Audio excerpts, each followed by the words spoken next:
voix inclassable, Robert Combas pose le décor. L'icône rock de la peinture figurative des années 80 réapparaît au grand jour au Musée d'art contemporain de Lyon. Une rétrospective colorée pour un artiste insaisissable. Il y a deux façons de voir les toiles en général. Il y a une image qui se voit très vite, hein, et après il y en a une autre qui se voit après. Et donc cette exposition, c'est sûr que les gens, moi je pense que les gens vont se recevoir la première image, parce que pour voir le reste, il y en a que certains évidemment, mais tout le monde ne connaît pas la peinture. Et sa peinture, Robert Combas l'a définie comme rock.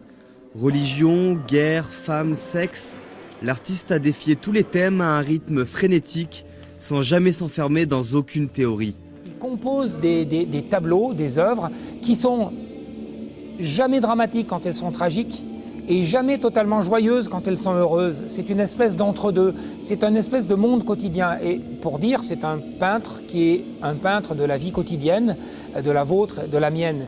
Sans règles ni travaux préparatoires, Combas s'empare de la toile, simplement armé de ses intuitions et de ses folies. Une originalité que Ben, le trublion de l'art contemporain, a qualifiée de figuration libre. Une liberté sexuelle, une liberté de peindre, une liberté de je peins ce que je veux et pourtant ça tombe toujours bien. Je peins ce que je veux comme je veux et je peins parce que j'arrive pas à m'arrêter de peindre chez lui. Tandis que moi, j'arrive pas à peindre. Moi, je suis un constipé. Lui, peut-être, c'est le contraire du constipé. L'exposition Greatest Hits est à découvrir jusqu'au 15 juillet à Lyon. Robert Combas sera même présent les 2 premiers mois où il donnera quelques concerts de rock'n'roll.